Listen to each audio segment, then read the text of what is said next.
നമസ്കാരം. കേരളത്തിലെ അസ്വസ്ഥരായ യുവാക്കൾ അഗ്നിപർവ്വതം പോലെ പൊട്ടിത്തെറിക്കുന്ന കാലം വിദൂരമല്ലെന്നും അവർക്ക് പ്രത്യാശ കൊടുക്കാൻ പറ്റുന്ന പരിപാടികൾ സർക്കാരിന് ഉണ്ടോ എന്നും കോൺഗ്രസ് പ്രവർത്തക സമിതി അംഗം എ.കെ. ആന്റണി. ജി. കാർത്തികേയൻ അനുസ്മരണ സമ്മേളനം KPCC ആസ്ഥാനത്ത് ഉദ്ഘാടനം ചെയ്തു പ്രസംഗിക്കുകയായിരുന്നു അദ്ദേഹം. അമേരിക്കൻ പ്രസിഡന്റിന്റെ നയങ്ങളുടെ പ്രത്യാഘാതങ്ങൾ, ആർട്ടിഫിഷ്യൽ ഇന്റലിജൻസിന്റെ കടന്നുവരവ്, കുടിയേറ്റത്തിനെതിരെ ഉയർന്ന ജനവികാരം തുടങ്ങിയവ യുവാക്കളെ എങ്ങനെ ബാധിക്കുമെന്ന് മുൻകൂട്ടി കാണാൻ സർക്കാരിന് കഴിയണം. സ്റ്റാർട്ടപ്പ് കൊണ്ട് മാത്രം ഇപ്പോഴത്തെ പ്രശ്നങ്ങൾക്ക് പരിഹാരമാകില്ല. താൻ മുഖ്യമന്ത്രി ആയിരുന്നപ്പോൾ ആശയങ്ങൾ കടന്നു വരണം, സ്വന്തം പാർട്ടിക്കാർ മാത്രം മതിയെന്നും മറ്റുള്ളവർ സമരം ചെയ്യാൻ പാടില്ലെന്നുമുള്ള സർക്കാർ നിലപാട് മാറണം.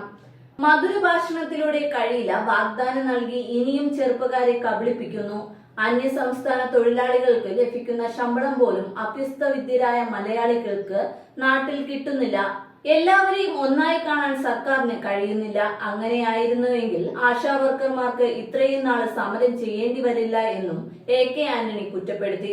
കാർത്തികേയന്റെ മുഖം ചൈതന്യം അവന്റെ മനസ്സിന്റെ ശുദ്ധിയായിരുന്നു. കാപട്യത്തിന്റെ കലർപ്പ് അദ്ദേഹത്തിന്റെ പൊതുപ്രവർത്തനത്തിനില്ല. കാർത്തികേയന് യൂത്ത് കോൺഗ്രസിന്റെ നേതൃത്വത്തിൽ എത്തിയപ്പോഴാണ് ചെറുപ്പക്കാർക്ക് ദിശാബോധം നൽകുകയും അവരുടെ വികാരം പ്രകടിപ്പിക്കുകയും ചെയ്തു. കോൺഗ്രസിൽ രണ്ടാം നേതൃനിരയെ കെട്ടിപ്പടുക്കുന്നതിൽ നിർണായക പങ്ക് വഹിച്ചു. കക്ഷി രാഷ്ട്രീയത്തിന് അതീതമായ പ്രവർത്തന ശൈലിയാണ് GK-യുടേതാണെന്നും ആന്റണി പറഞ്ഞു. ലാളിത്യമുള്ള പെരുമാറ്റം കൊണ്ട് രാഷ്ട്രീയ കക്ഷിഭേദമന്യേ ഏവരുടെയും മനസ്സിൽ ചിരപ്രതിഷ്ഠ നേടിയ പൊതുപ്രവർത്തകനായിരുന്നു G. കാർത്തികേയനെന്ന് KPCC president K. Sudhakaran അധ്യക്ഷ പ്രസംഗത്തിൽ പറഞ്ഞു. സാധാരണ പ്രവർത്തകരും താഴെത്തട്ടിലുള്ള ജനവിഭാഗങ്ങളും അടുത്ത ബന്ധമാണ് അദ്ദേഹത്തിനുണ്ടായിരുന്നത്. നിലപാടിന്റെയും ആർജവത്തിന്റെയും വ്യക്തിഭാവത്തിന്റെയും മുഖമായിരുന്നു കാർത്തികേയൻ. കോൺഗ്രസിലെ തിരുത്തൽ ശക്തിയായി എന്നും അദ്ദേഹം സാധാരണക്കാർക്ക് പ്രാപ്യനായിരുന്നു എന്നും K. സുധാകരൻ പറഞ്ഞു. ശോഭിക്കുന്ന യുവത്വത്തിന്റെ നേതാവായിരുന്നു G. കാർത്തികേയനെന്ന് കോൺഗ്രസ് പ്രവർത്തക സമിതി അംഗം രമേശ് ചെന്നിത്തല പറഞ്ഞു.